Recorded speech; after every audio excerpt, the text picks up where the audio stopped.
Hello, welcome to the latest episode of the Slightly Forgotten podcast. I'm your host, Wayne Manderson, and I'm delighted to have with me today a good friend, an old friend, as you can tell by his new beard, James Stinson, otherwise known as Stinno. I'll throw it over to him. Tell us a little bit about yourself, Jamie, and your childhood, what led to you joining, all this kind of thing. So I'm an Essex boy originally, born in Chelmsford Hospital.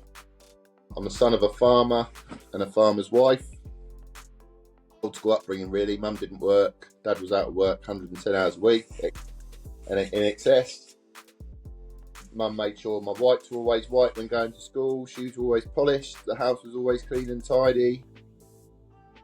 I had a great upbringing really on a farm. It's the best upbringing you can have. I had all the toys that I wanted, go-karts, Little Britain's tractors. I wanted to be a farmer up until my teens, when Dad said, "No way, there's no chance you're ever going to be a farmer." I come from a big family. Dad's one of 9, so my family's a massive family. We're all farmers. We all still get together now, so very family orientated. We then moved due to a family argument. My dad got made the boss. We had to move from Essex to Suffolk.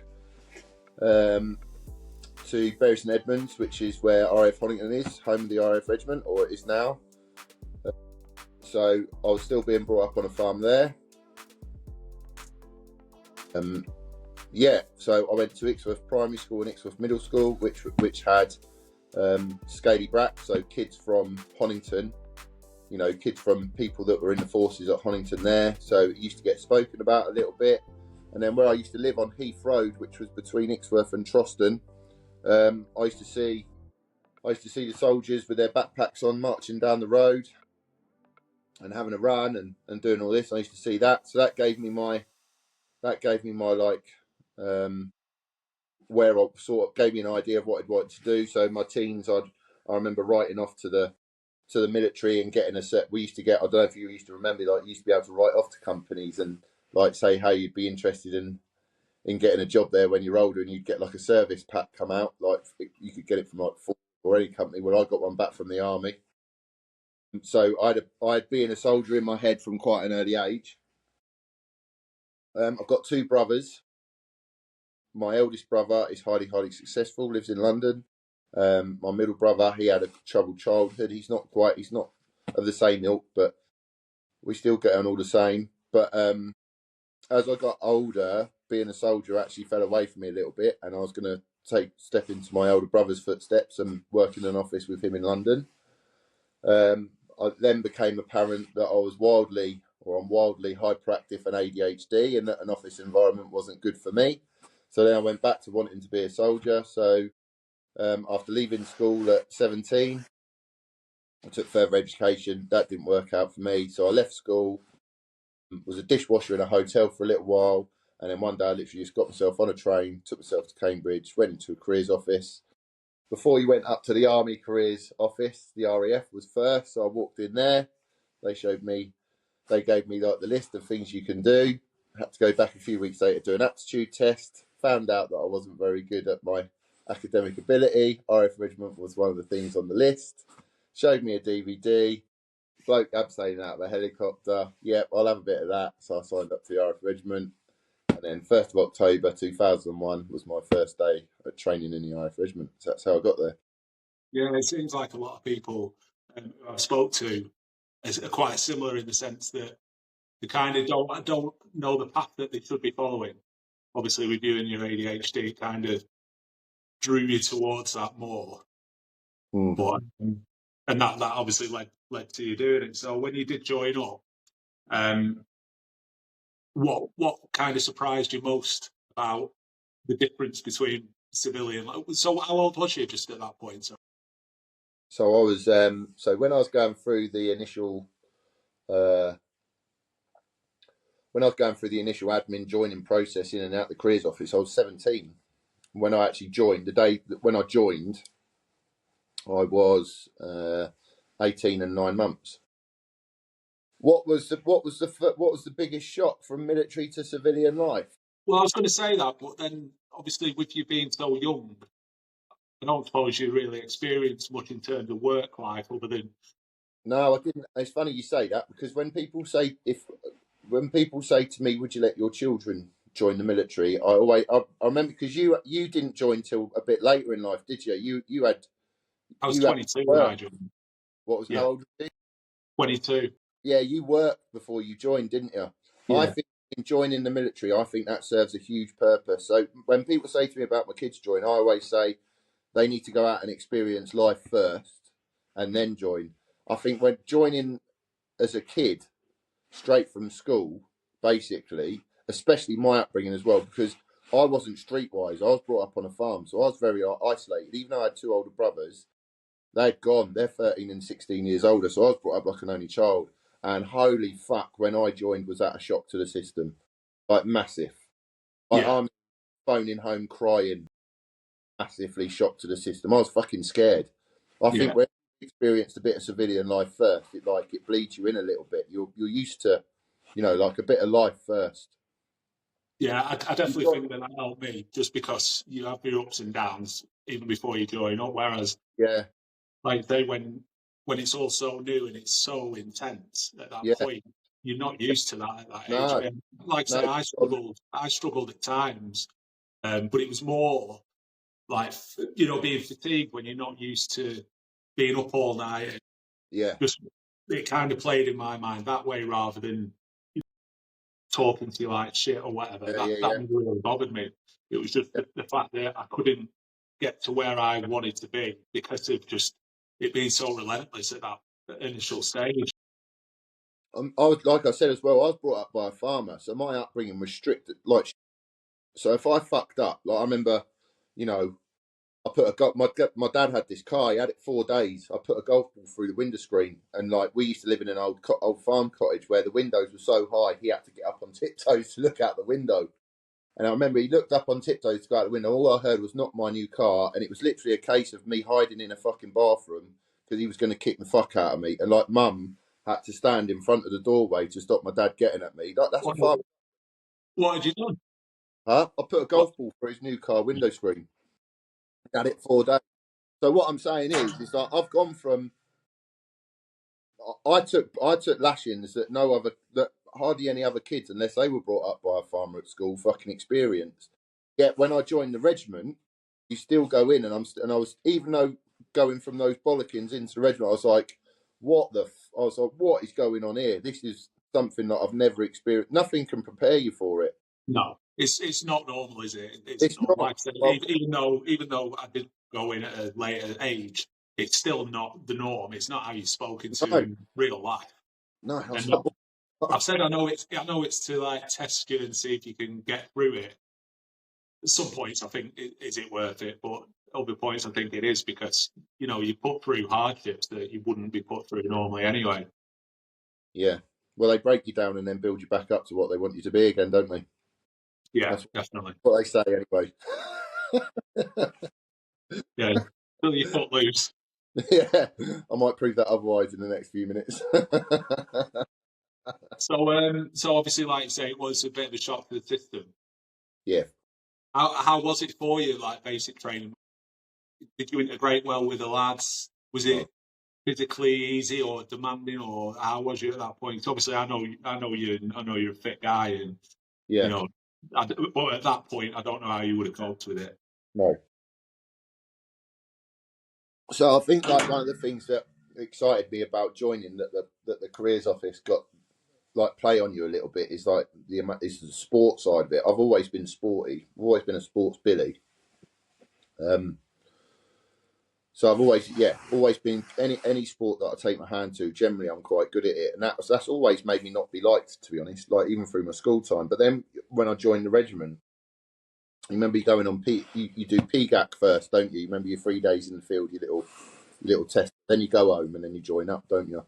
I remember one of the first field exercises. I can't remember what one it was, but it was a wake up in the morning, get bumped, get your Bergen on, then you go for a tab. You got to bug out. And I couldn't keep up, could not keep up, and I considered myself quite fit. Fuck, I remember getting lashed for that. I even remember getting bollockins from the instructors for that, because my way of keeping up is that I'd sprint for a little bit, get to the front, but then I'd be knackered and fall off, and I'd keep going up, down, up, down, up, down, up, down. I just couldn't keep a steady pace, and I remember getting bollockings for that. Like, yeah, weird. So back to the fitness side of it. I wasn't that brilliant at the fitness side of it. Basics. How did I integrate with everyone else? Terrible. Absolutely terrible. I was bullied and picked on as a kid in school. And when I joined up, I'm gonna keep saying this, like hyperactivity and stuff like that. I'm an active. I don't believe in like ADHD and hyperactivity and stuff like that. Well, I think it's all. I've worked out through my lifetime. It's all diet related. I'm digressing here, but anyway, I was a hyper kid. When I got in, and I was amongst in a room of 8 people, I didn't get on very well because I was so hyper, and obviously I pissed other people off. And if I didn't piss other people off, they'd piss me off. So I didn't integrate that well. It took me, out of the 6 months, I reckon 4.5 months to actually get. How I stayed on the course that long, I don't know. The turning point for me was Fieldcraft 4, which was the sleep deprivation where you dug a trench. Yeah. That was the turning point for me, where I'd gone from being hated on the course to absolutely adored because I was brought up on a farm.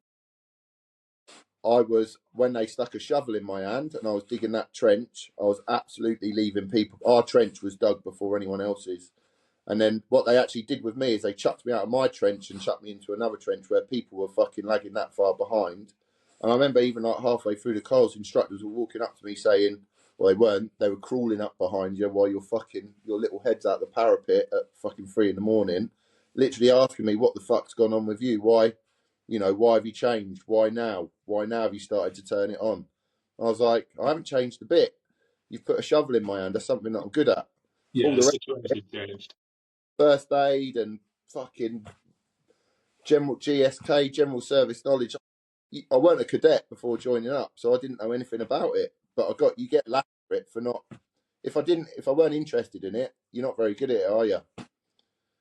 Go on. Go on. I was going to say, stick a shovel in my hand where I've been brought up on a farm all my life. I was the best man there. And then that was a turning point. Then you get given like a different respect, not only by the instructors, but by the people that you're in there with as well.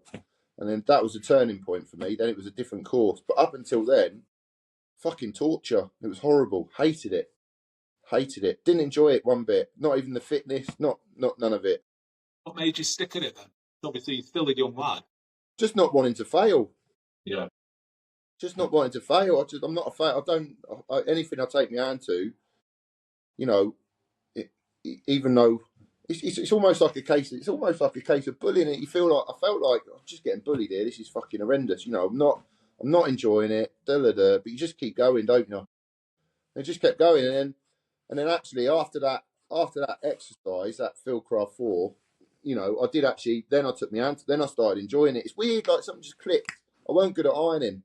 I was always the last one up at night, or I'd never slept. I was always still failed. I was like, what the fuck? I'm not getting any sleep. You look at your notepad where you're writing notes from your instructor and like your pen's falling off of the edge of the notepad. Do you remember that? Where you're falling asleep taking notes? Yeah. Yeah. Little thing. A very similar thing. I mentioned it in one of my first episodes.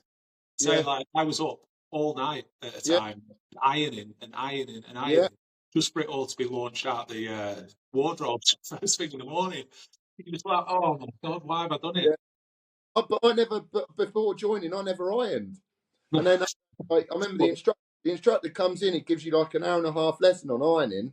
Oh, you don't fucking take any of that in. You hadn't slept the night before, you fucked. You're right, it's just stupid, isn't it? I remember just going back after Christmas Eve, because Christmas period was over my basics. So I remember going back, something just clicked, and I could start ironing. And as soon as I started, it all came around the same time. Started ironing, then that Fieldcraft exercise, and something just clicked. And then I was fine. Then I was absolutely fine. I missed basics. Basics was good. Then you look back on it fondly, don't you? Because it's such hard times, but they did kind of make you what you are. Like you say, you didn't want to fail. No. And you go, oh well, you just don't want to fail, do you? But there are so many people who are in an easier position than what you just mentioned, who do just leave. Yeah. So it's obviously a mentality thing, but it's not as simple to just say, oh, I just didn't want to fail. Fuck Is that. it? No, there's no way. I phoned home twice. I phoned out of the 6 months. I phoned home twice crying. I remember going hiding under a tree, phoning mum up and saying, this is bollocks. And what was hard for me as well, what was hard for me, we weren't allowed off camp. My mum and dad were literally the other side of the fence. I could have jumped that fence and walked home. I was literally just down the road. That makes it harder. Yeah. I can imagine. So obviously, you know how far I'm, like 5.5 Yeah. hours away from that camp. Yeah, So exactly. it was never an option for me. Whereas No. for you, Yeah. I guess it's so enticing that thought. Yeah. And it was mum that said it, not so much dad. Mum was like, no, you fucking get your head down, you stay and you finish it, and then I weren't winning. There was an argument I weren't going to win, so I had to just put the phone down and go in. Did you ever think like what would you have on the other side, or yeah, fuck, am I glad I didn't fucking do it? Jesus Christ, my life would be. It's not even worth thinking about what my life would be now if I'd have bugged out of there. So, isn't it? I mean, you can look on negatives as much as you want, but it does. It kind of puts you on the right path, doesn't it? I suppose. Yeah. So, you did your basics, and then tell us about the transition from basics to squadron life. Yeah, you get a bit of paper, don't you, with your top three? Three. I didn't have the balls to put 2 squadron on mine. I'd love to have done it, but I didn't have the balls to do it. So I can't remember what I put. 34 first, I think, then 1, and then another 1. So just explain. Sorry, I've not really touched on 2 squadron at all. Explain why. Right, so 2 squadron,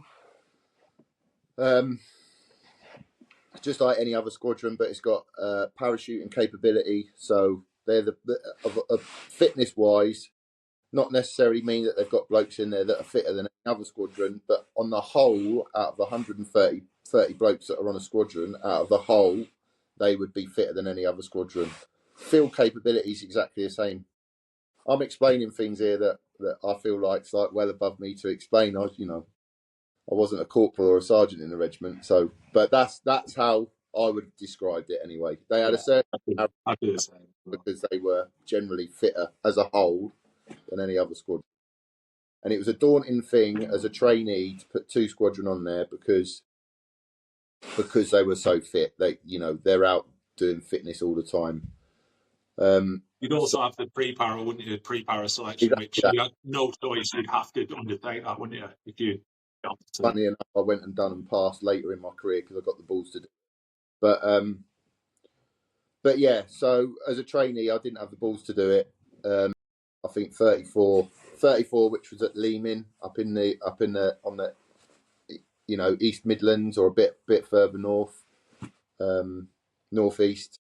Then 1 squadron which was down in Cornwall. Can't remember what I put for a 3rd, but anyway, week later or however many days later, they come back into the classroom and they read off to you what squadron you're going to. So we're all sitting in the classroom at Honington. Oh, actually, I was going to say that earlier. On our basic course, we had over 110 people on our course. 11 passed out. Was it 11? 13?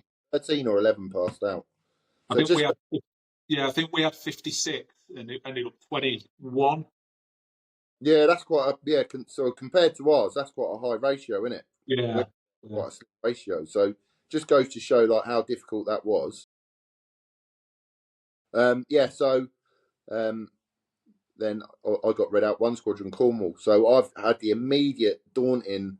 When I was at school, if there's ever a school trip, I used to get a letter written so I didn't have to go. I wasn't a leave home body whatsoever.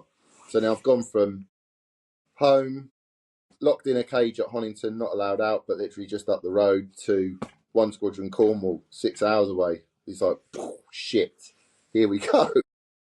But then I remember getting down there with a couple of lads that I was on basics with. So Ridley, Kempy, Tumba. There was a good bunch of us. Richmond 34, 3. Matty Lee. So me, I was on a flight on my own. No, I was with Kempy. Matty Lee, someone else. Tumber and Ridley were both on B Fight. I think Matty Lee was on his own on C Fight. 5 of us went down there. So then, yeah, we had pay packets and we were let loose in Newquay, Cornwall. Yeah. Yeah, it's one of the things I always hated about when we were told we were going on one squadron, we thought we would be down there. I was buzzing to get away from Honington, and then as soon as we were told, it was just, no, they're actually coming to Honington. For Christ's sake. Oh, yeah, because you was later than me, weren't you? Yeah. So, Yeah. So we didn't know anything about this when I went down there. Yeah, I was devastated.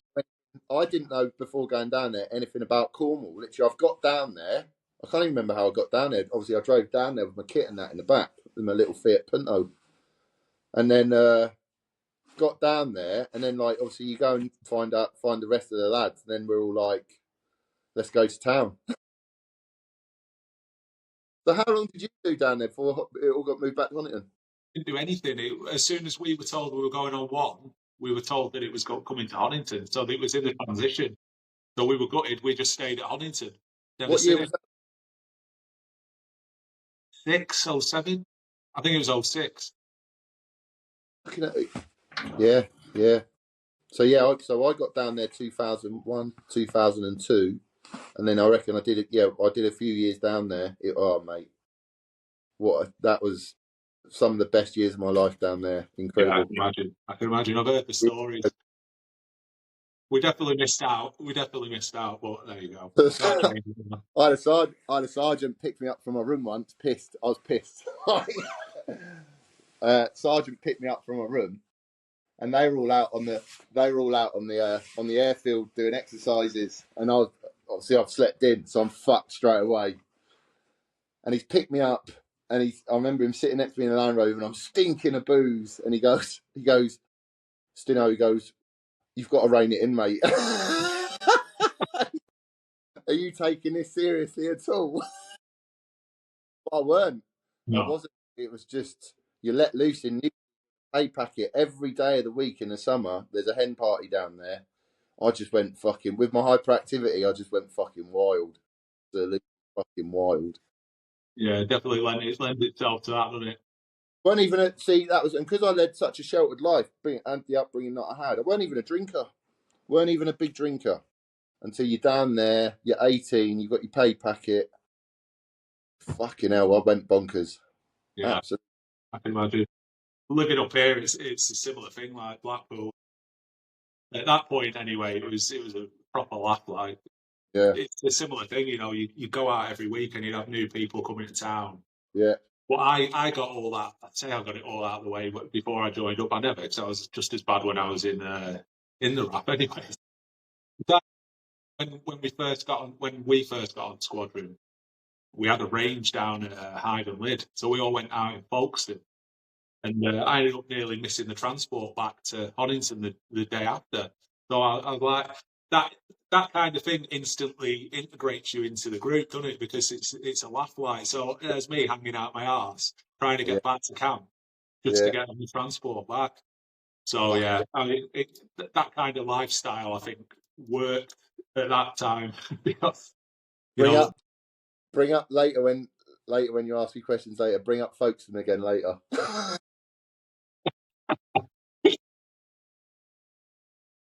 Should I bring it up later, or do you want to talk about it now?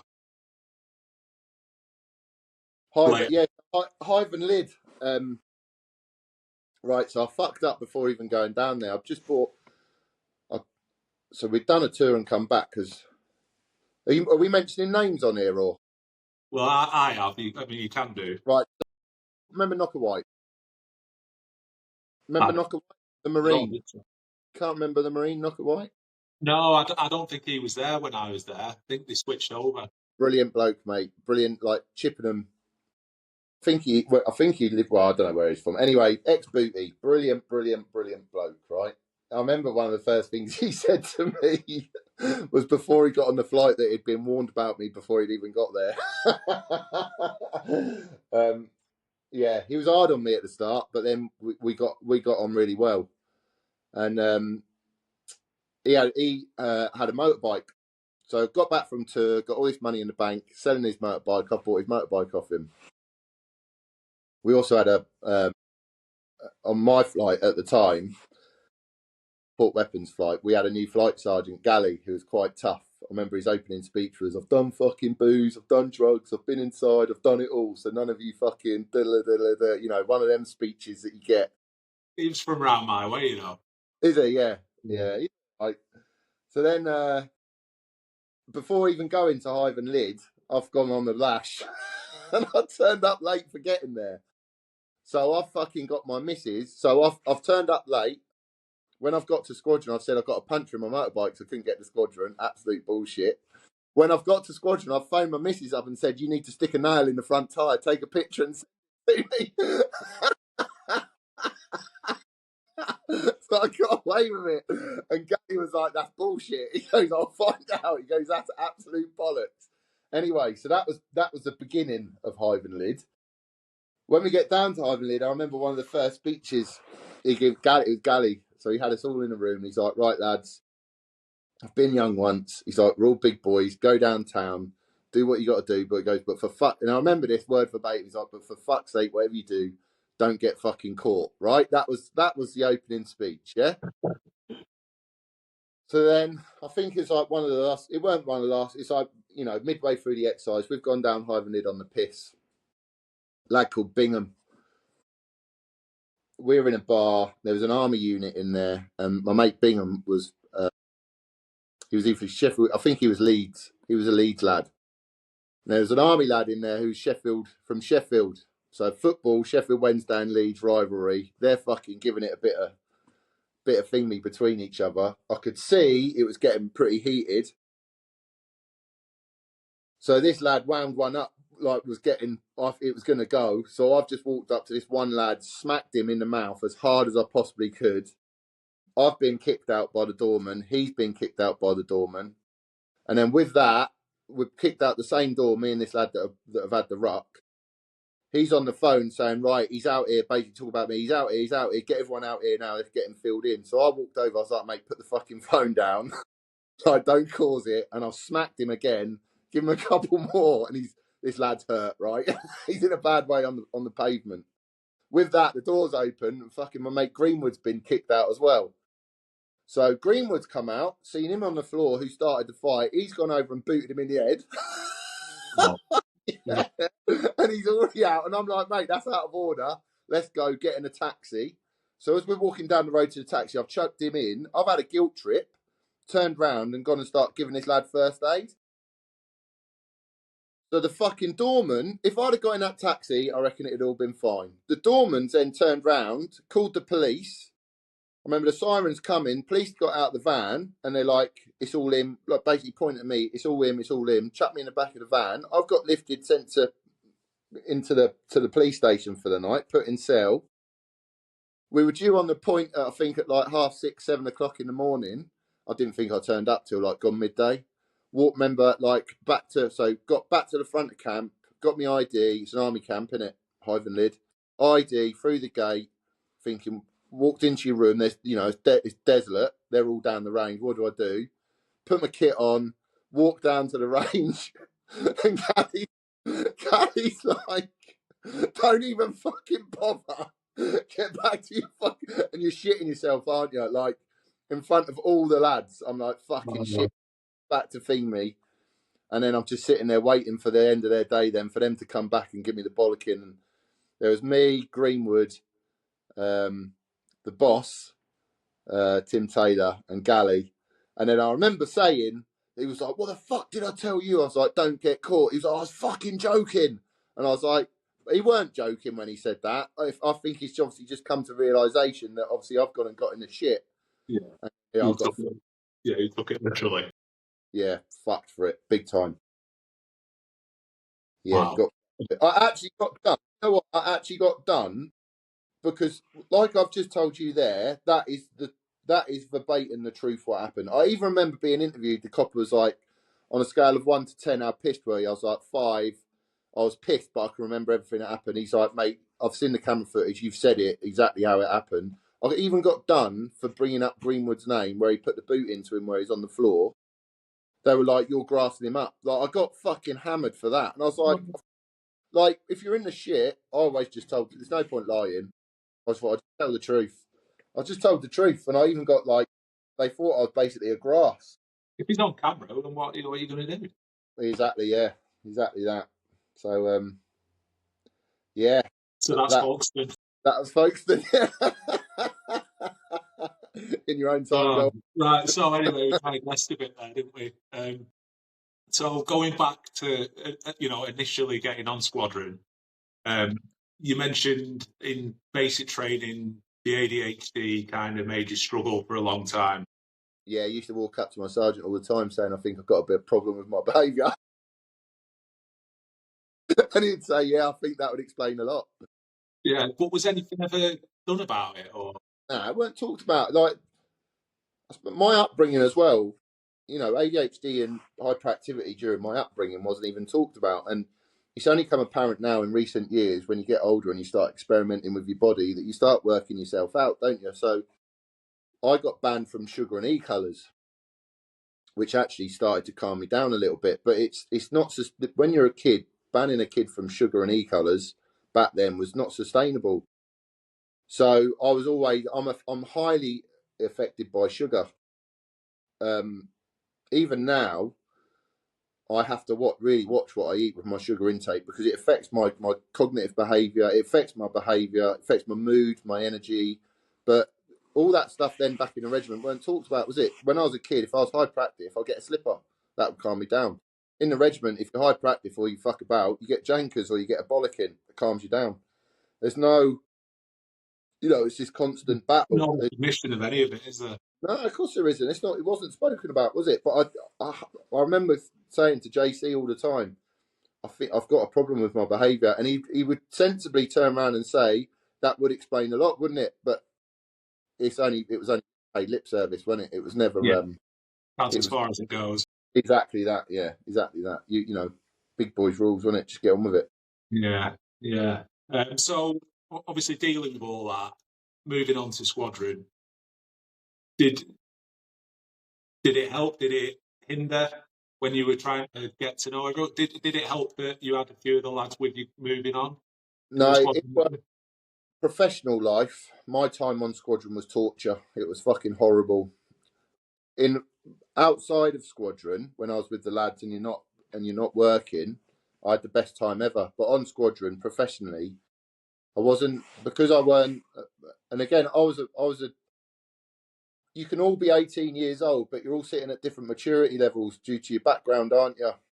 I'd led, like I said, I led a sheltered farming on my own upbringing. I was very, very mature. Didn't drink really when I was getting brought up. Was scared of drinking because I would have got a lashing from dad. I wasn't streetwise, and then I've gone on to squadron, and out of all the lads, even though we're roughly the same age, I was like a baby.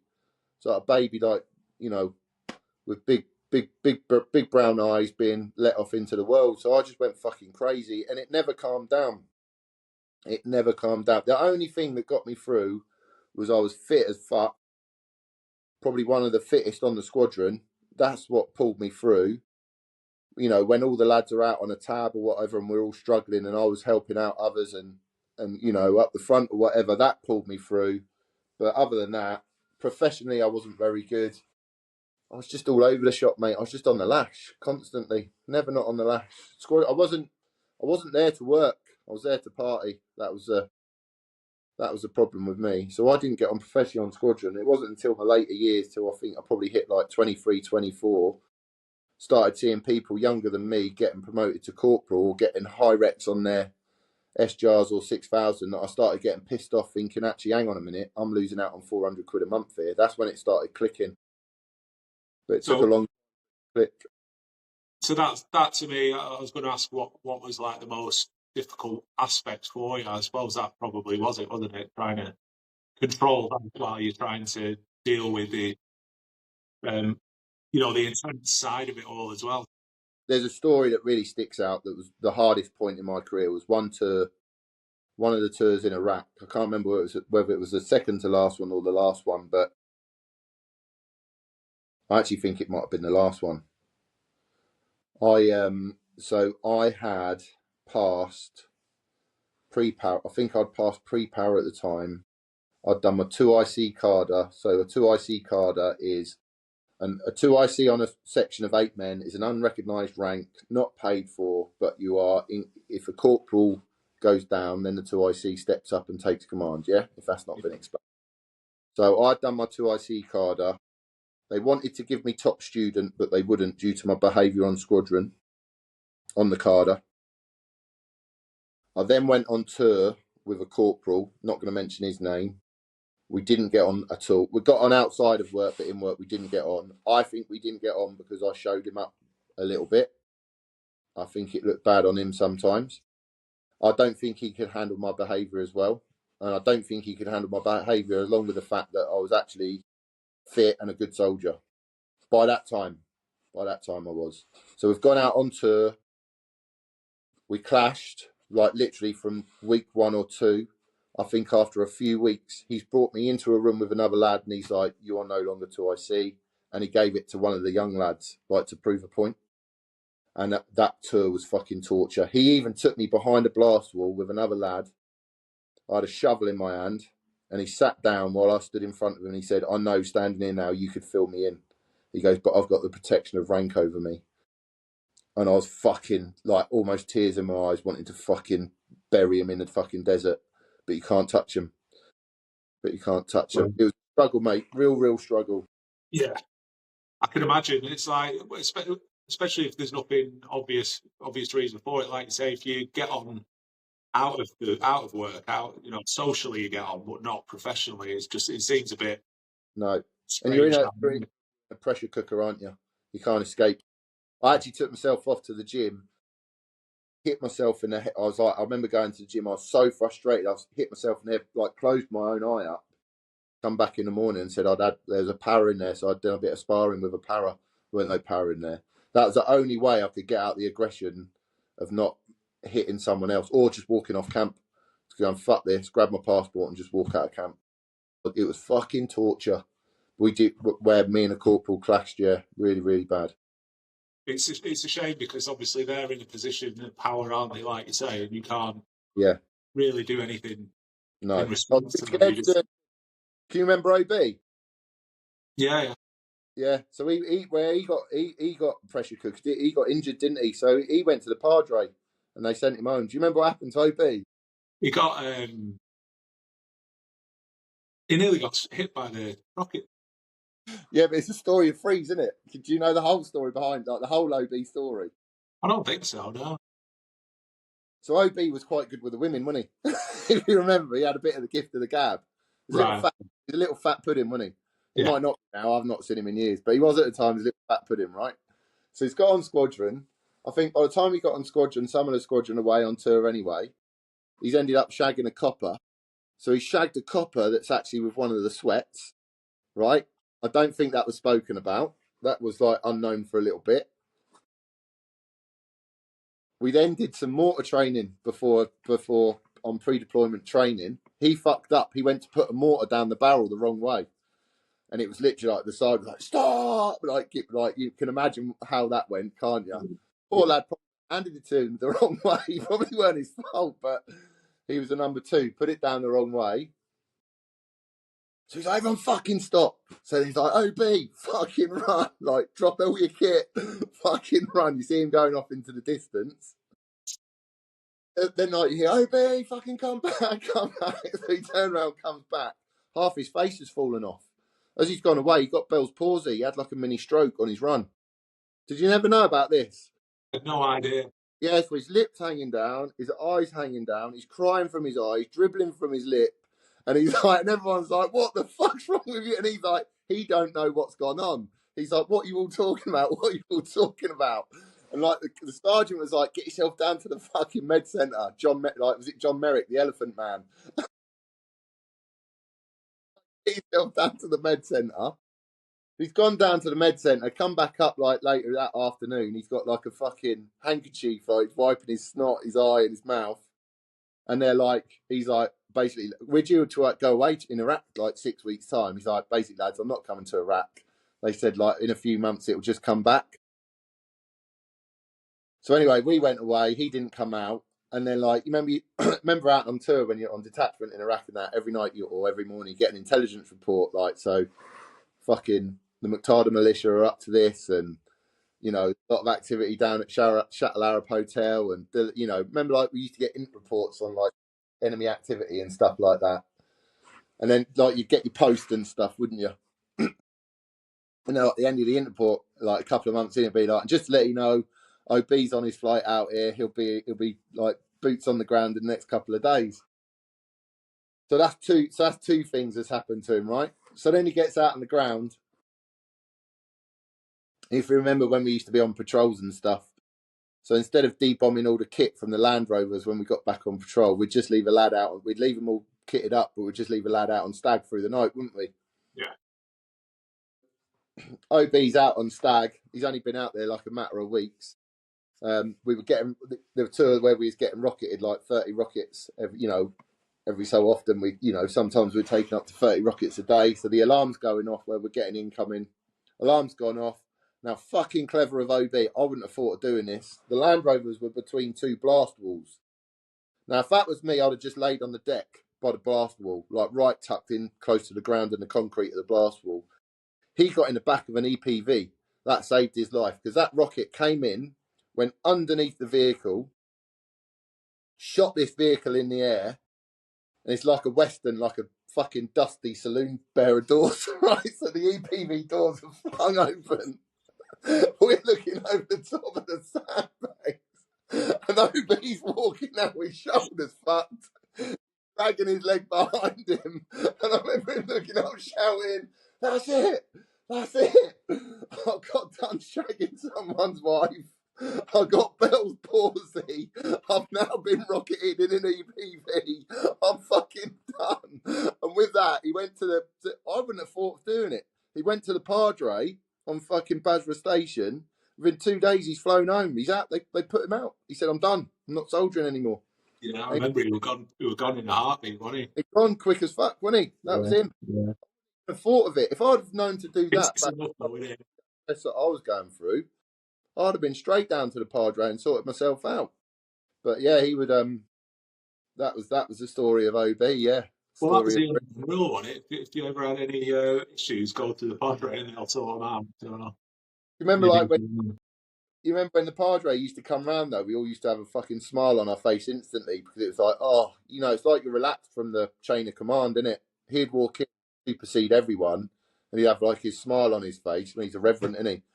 And you'd all like, everyone's like shoulders would drop and relax because it's like you've escaped that command structure for that 5-10 minutes that he's in the room. You can relax and go back to being James Stinson instead of being Stinno on squadron, can't it? Do you know what I mean?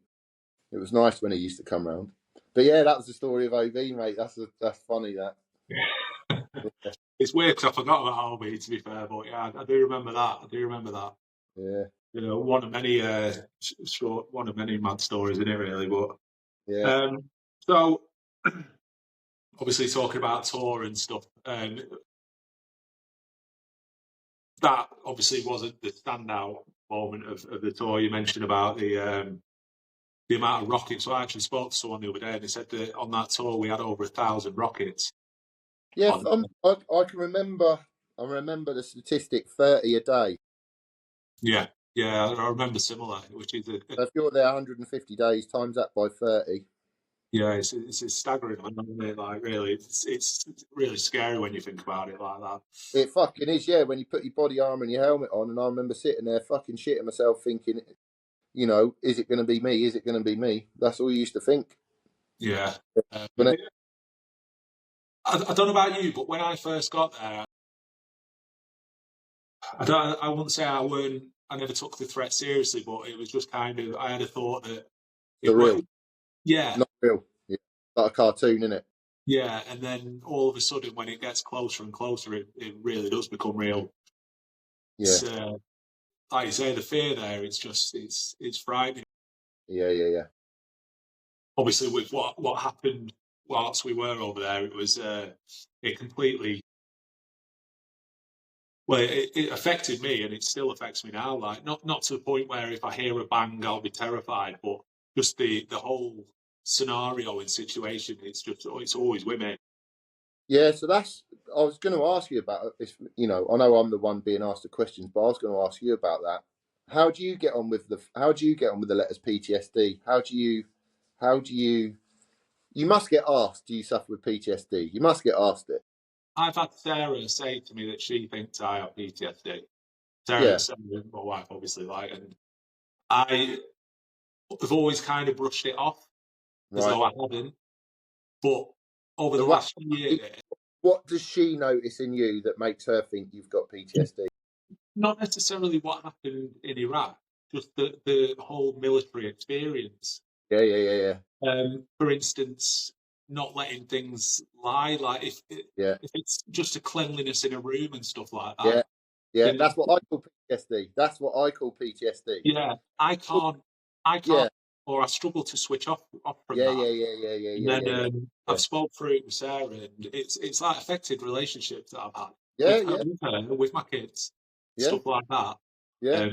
Where it got to a point where I've had to like really look hard at myself Yeah. and recognise it. Yeah. So yeah, I mean, That's exactly what I call PTSD. I don't call PTSD like as an effect or an after effect from like an incident that happened, like say a rocket coming in.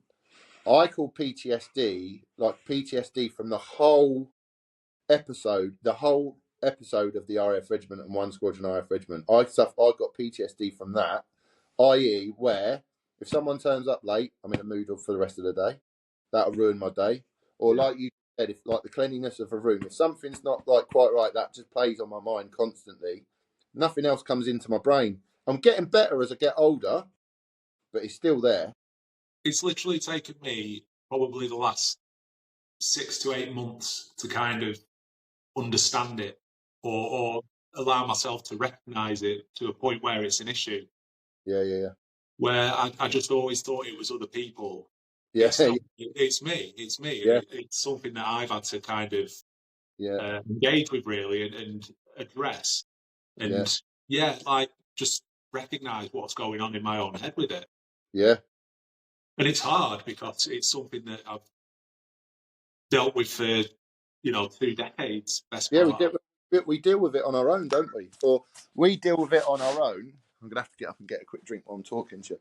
We deal with it on our own, where bystanders they just have to sit there and watch. There's nothing Yeah. there's nothing they can say to make it better, is there? No. They just have to sit, watch, accept, and wait for the outcome. Yeah, and like I say, it's kind of affected relationships that I've had because of that. Like because it creates an unhappy mood, an unhappy atmosphere. Yeah, absolutely. And so I've had sit downs with my kids and Sarah to say like, I'm sorry, I'll try my best to kind of work my way around it and improve it if you like. Yeah. So I'm more aware of it, I'm more accepting of it, and I'm more proactive in trying to do stuff about it. So yeah, that's kind of what effect it's had on me. Yeah, exactly the same. Well, I'm lucky. I'm lucky in life. Like I done really well when I left the squadron, but in professional life, I did really well, which has set me up in my personal life. But yeah, I've had two serious relationships, children with both mothers that failed, and that's probably, and not probably, a lot of that would have been down to, like we just said, due to the after effects of your mental state and mindset when you leave the regiment. Not due to, I call PTSD, like if someone said to me PTSD, I would say that is a mental reaction that someone's had from an incident or incidents, i.e., you've been in contact or there's been rockets or someone's died, you've seen someone die on the ground. That's how I would class PTSD. But if someone asked me, but now I'm older and you appreciate, and I would say my PTSD is like we just said, it's from the whole episode of that 2001 to 2009 on squadron. Yeah, it's a culmination, isn't it? It's not just. It's a culmination of it all, which affects how you are as a person. I.e., if a room's not tidy, you're pissed off. If someone's late, you're pissed off. All that sort of stuff. So if you're like, so it like another word, like the autistic spectrum. Before you go in, if you're on the autistic spectrum, squadron or basic training is going to exasperate it, because you're going to be hyper clean as where you was hyper clean before. It's going to make it worse and expand, multiply it, which I think is what happened to me. It's exasperated my ADHD and my autistic spectrum, if I use those words and class myself to be that You kind have of. you have no way of switching it off either. No Yes. way. No, you can't. How can you switch that off? It was hammered into us. No, but I mean, on top of Yeah, yeah, on top of the issues mentally that you yeah, deal with. yeah, exactly, yeah, yeah, Yeah, exactly. it's a tough one. It's a tough one. So that's undoubtedly then like the most challenging aspect, isn't it? I think for a lot of people, dealing with all the pressures and all the ongoing anxieties and stuff like that that are created in the environment. So anyway, right. So you've you're on squadron. You've done your tours. What led to you leaving and transitioning to civilian life? Ooh.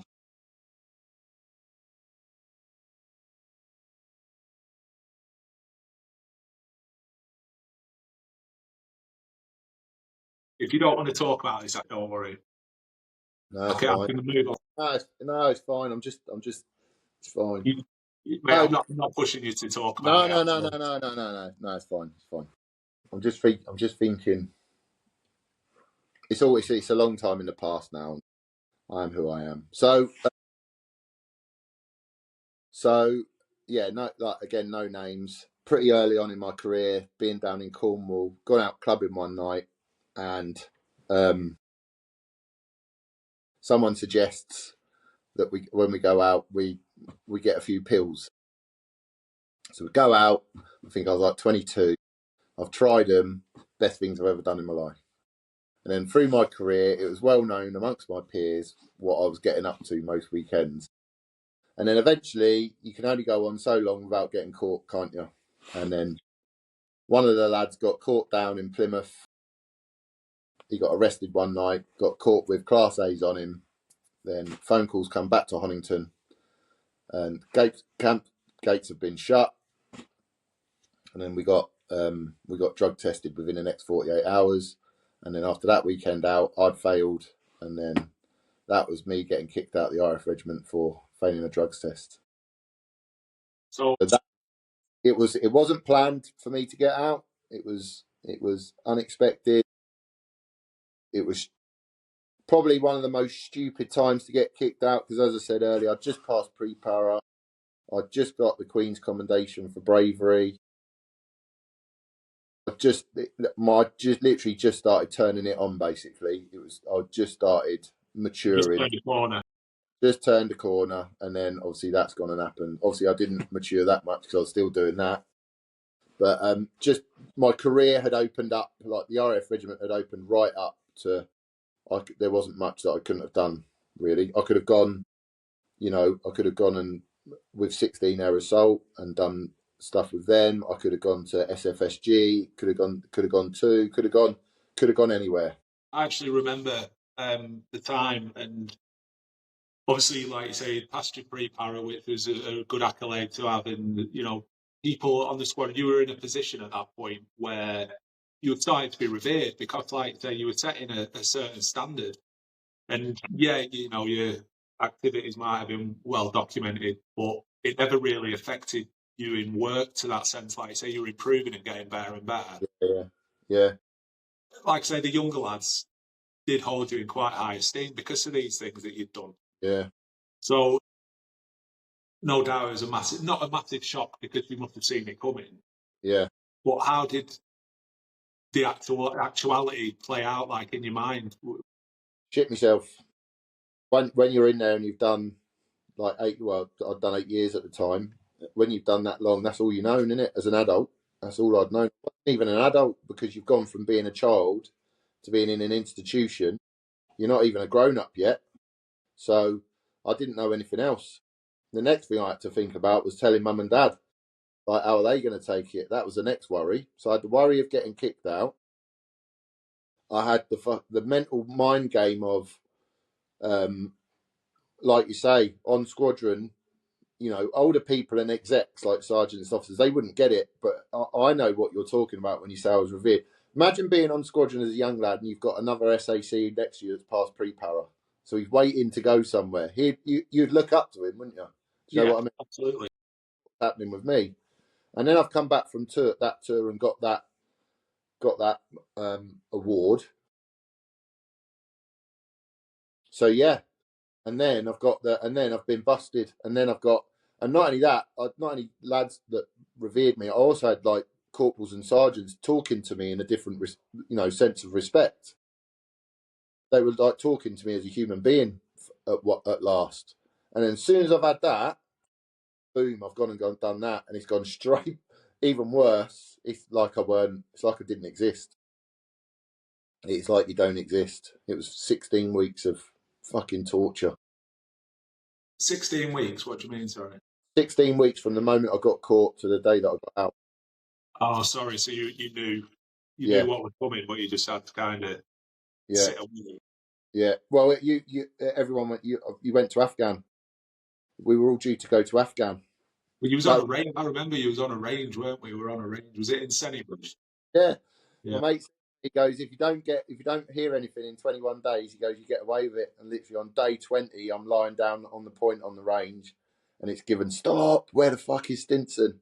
And I had to get up, march back, get in a fucking Land Rover, get in a white van, taken, dropped my kit in a white van, taken all the way back to Honiton, marched into an office with a woman, with a female officer, and she read out, you've been found with this in your system. That was it. So what was that whole process then? Then it's just like it's an admin task for the regiment then, isn't it? They've got to get me out. So it wasn't a dishonourable discharge, it was called an admin discharge. I don't know if there's a difference between the two. I don't know. But it was like the admin process of getting me out basically. So I had to, do my paper, they had to do their paperwork and do reports and write whatever, and then I had to get all my kit handed back in, and 16 weeks later you walk out the front gate, no, that's it, no help, no nothing, no, you're done, literally fucking curtain drawn. Yeah. I mean, I felt obviously not a similar way of leaving, but when I left, I felt that was it. Like there was just no, like I said at the end of it, I just kind of felt like I was just a number, and that was that. And it's quite disheartening for me to feel that way. Obviously, like I say, it was a different way of leaving. You had no intention of leaving at that point. Yeah. But even still, the reality is that is how I felt, and I think a lot of people feel similar. Again, when we joined or got through basic training, you as a stage, you're more mature than me. So again, when you leave, you're still a maturity echelon higher than me. Do you see what I'm saying? Like I didn't catch up. I was always at one step behind in maturity. So even when I left, I remember being scared, but I didn't hold no personal resent towards them because I wasn't mature enough to think of it as like my career. It wasn't a career. It wasn't, to me, it weren't a career. I didn't join. It was just life. It's just what it was. Yeah. And it's not until like, I still, and even people say to me now, like, how bad you've done all this and all that, and you don't get any help. I don't hold any resent. One, because it was me that fucked up, and two, because I didn't hold it in that high. I didn't look at it like my people go in there like, this is now my life. You are regiment. I am regiment. I weren't like that. I was proud of it, but I weren't. I was more proud of going out down Newquay and being the best on the piss, and like having the best time ever. That's what I liked. Yeah. I remember I used to come up to you sometimes, or like all the lads, and say, "Come on, let's just go out. Let's go out. We're all sitting in our room, fucking doing nothing. Let's go out." Some lads were like, "No," and I couldn't work it out. Like, we've all got money. Let's just go out and get fucking lads. We're all lads together. Yeah. But some lads could rein it in, whereas I couldn't. I didn't have the ability to say no and sit behind a closed door watching TV. No way. I think at that point, I was quite similar to you in terms of going out and that, but just because to me, like the camaraderie was the main point of it. Yeah. But, so going back to that day that I left camp, I was scared. Yeah, don't get me wrong, I was scared, but then I didn't hold no resent, or I didn't feel like I was scared more than disappointed. I wasn't really disappointed in myself because I had nothing to be disappointed in myself about. I didn't take it that seriously, so why would I be disappointed? Even now, I probably hold more disappointment now because I've matured now, and that's something that I'm going to have to tell my children one day, and I will tell them because I'm honest. That's a disappointment. Now you mature, but back then when I didn't, I did have Joel, but I was a lot younger as a father then. So again, I was more immature as a father. I weren't disappointed. That's the first time I've probably said that, actually, that I'm gonna have to explain that to my kids one day, and that is a disappointment. That's quite a profound thing, isn't it? But yeah, It is, but I think the world that we live in now, the world is quite experimental, isn't it? Like everyone. the world's grown up, isn't it? Yeah, yeah. People, when they're young, they do stuff. They make mistakes Mistake. in certain scenarios, and it's more accepted now, I Yeah, think, than what it was. So I think that they'd certainly understand it, yeah. and people. Life's about mistakes, isn't it? Learning from them and stuff like that. So I I mean, don't think. I remember sitting in a fucking cinema in Iraq, and we're close to coming home, and then you sit down with your mates, and you're like, what's the first thing you do when you get home? I'm like, I'm downtown, I'm gonna get a bag of pills and get off my fucking pickle. And there were fucking sergeants sitting in the back, and the lads are like in shock, as if to say, I can't believe he fucking said that. That's what I was like. Oh no, yeah. Like I say, it doesn't surprise me that to be funny, but Fucking well funny. then Jeez. Yeah. looking back now, would you say that that's the biggest regret? No, I don't have no regrets. Not one. You don't Fuck. have any regrets? No. It's made me who I am today, innit? Yeah, fair enough. Fair enough. It's So made, flipping that, then I know you say yeah. about going out with the lads and being proud of that, but what My one, my if you one could single one moment as your proudest moment, what would that be? proudest. But one that stands out as what you can say. Do you know what? Like your pre-para, for instance. Yeah, that was a proud moment. When I got my medal for Iraq was a proud moment because I didn't get promoted because I was such a hooligan. They kept sending me on tour. So when I got my Iraq medal up there has got 4 tours behind it. So your Iraq medal, how many tours has yours got behind it? Well, I did one, yeah. 1. So, and when we got Redar, so they put me last in the queue. So when everyone got their Iraq medal, then come to SAC Stinson, you've got all these people standing behind as you get your medal. And then he sat there and he read 2000, so Golf 2, 2003, then 2004 to 2005, 2000, 2004, 2005, 2006, and then 2007. So I had 4. I was last. And when he was reading them, he was like, bloody hell. So I remember that day. That was a proud moment. That was a good one. Passing out of basics was a proud moment when you got your family there. That was a proud one. But other than that, all pride in all of it. No regret. I'm going to say it is hard. It is hard to single out a single Yeah. moment. It's quite Yeah. there's an abundance of things to be proud of, in it. But Walking down the corridor in my number 1 jacket and my little red swimming shorts. That was probably one of my fucking proudest moments. Remember that? yeah, I've still got the picture somewhere. That was a proud moment. So after all the dust has settled, and you've been booted out and whatnot, and Yeah. you come to terms with it. Where did you go from there? What have you been doing? So it was within a matter of, I made a decision quick that I was going to go and do close protection, security. That's all. When you leave the RAF Regiment, you haven't got a trade. The only thing you can get into is security, really. So within a matter of weeks, I got myself a flight to South Africa. Went and did a course over there in medicine and bodyguarding. can't remember the actual name of the course now, but it was like bodyguarding and medicine, it was called, which then leads you on to close protection. 6 weeks, 6.5, 7 weeks, was it 8 weeks maybe? So yeah, flown out. Luckily had some savings. Cost me about £6,500, I think. Flown out to Hout Bay or to Cape Town, Hout Bay, South Africa. Out there, 6-7 week course.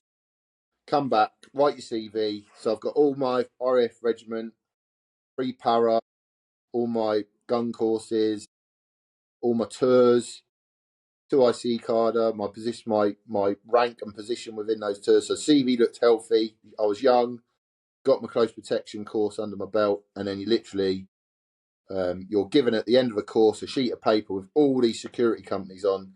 Get home, it's like email all these companies your CV, and then what a world that was. That was brilliant. Getting your first email back from a company saying we'd like to invite you in for an interview, and you're like, boom, drive down to London, go sit an interview, and then within a few weeks you're on a plane from Terminal 5 at Heathrow out to Dubai, and then on to Iraq or Afghan or Libya or wherever, Saudi, wherever I was going, on my first close protection job, where I was paid probably 4, 5, 6 times more than what I was paid in the RAF Regiment.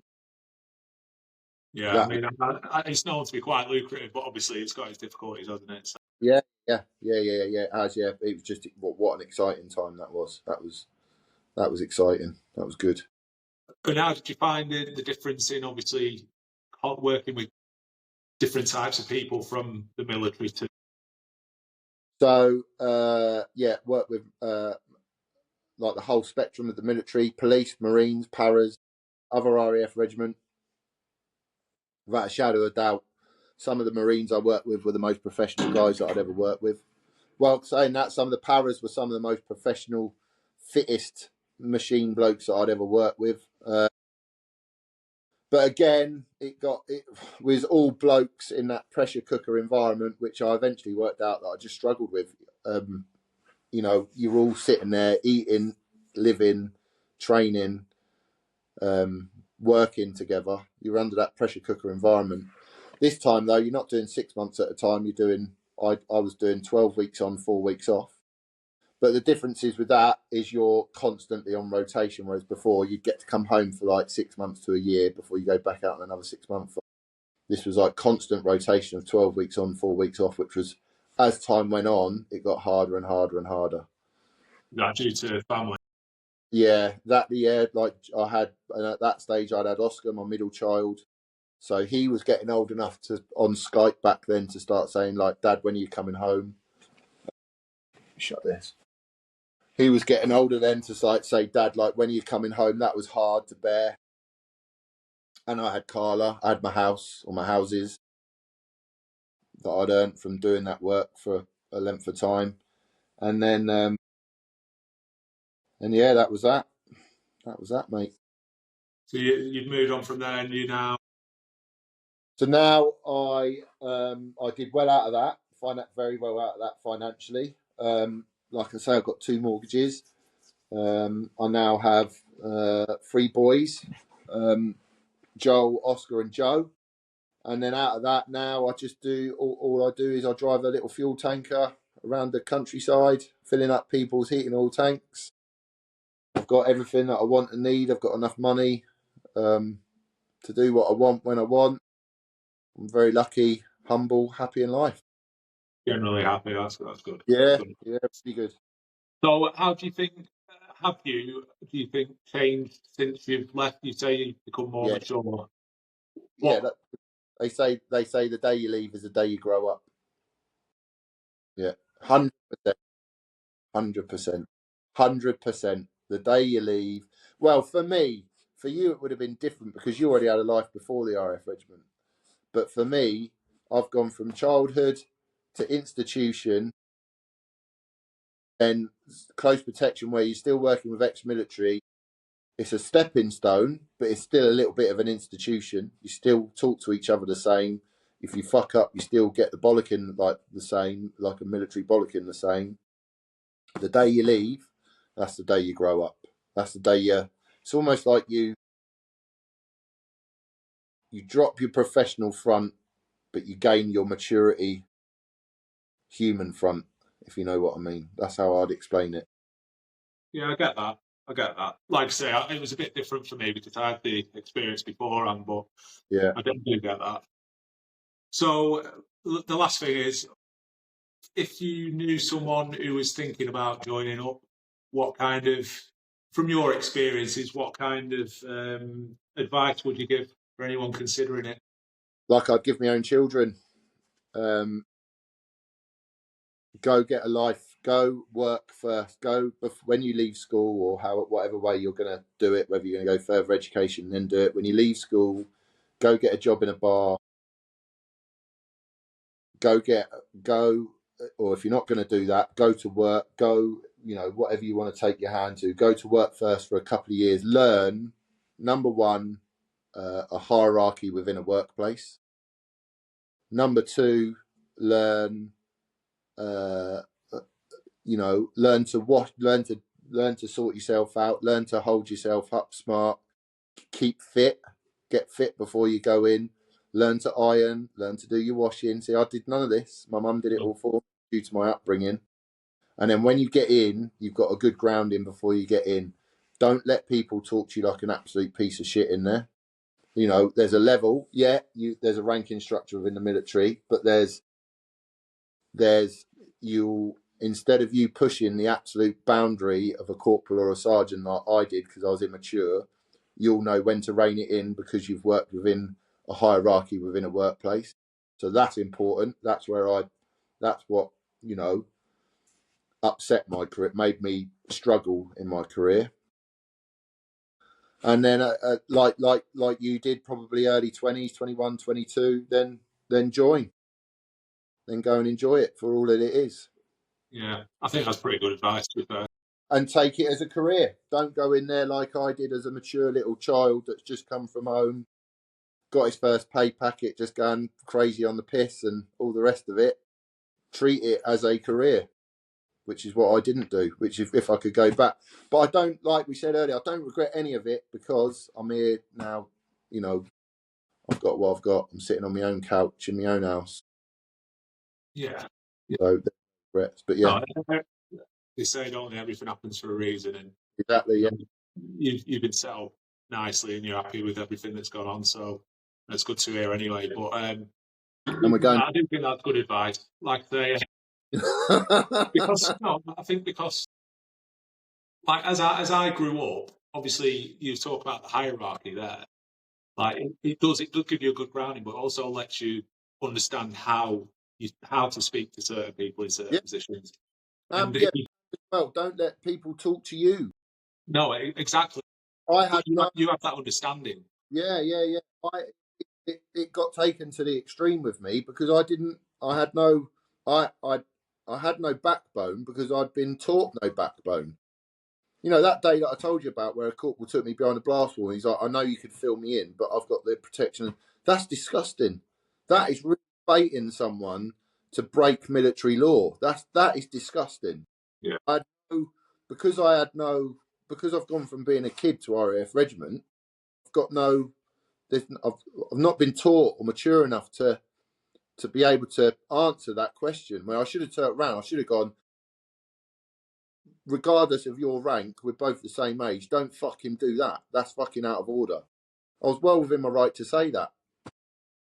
Yeah, but you couldn't process it to do that. Yeah, but I didn't know any different. Whereas if you've got that grounding before you join up, then you'd be able to turn around and say, actually, mate, you're being out of order.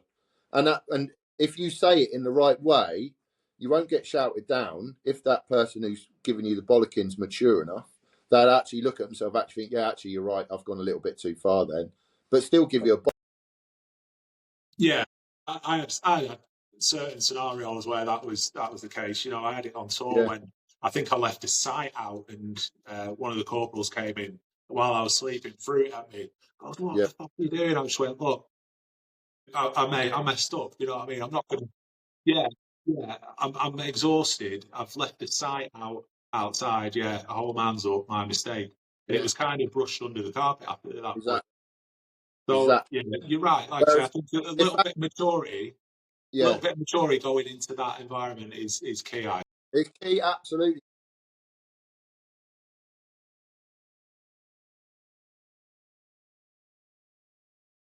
I would have just been sorry, sorry, sorry, and then that. But what that does is that gives that corporal, that sergeant whoever's bollocking, they can then take it further and further and further. Whereas if you'd have just gone, actually, do you know what? I'm a human being. I'm really sorry. I am sorry. I've made a mistake. You know. Then they would have gone, oh, actually, he's mature. But in my scenario, where I wasn't taught any of that, or I didn't have that maturity, yeah, it was just I just got lashed, absolutely fucking hammered, big time. Yeah, it's shit that happened, but like that, it certainly shouldn't have happened. Like you say, it's disgusting. Wasn't it? Everyone's experience is different. Like you say, I won't want to leave it on a negative.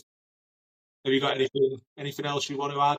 No, it isn't negative. They are, you know, I hope like if someone, I remember when you phoned me up and you said like I'm doing this, you want to do it, and I was like, I'll tell it raw.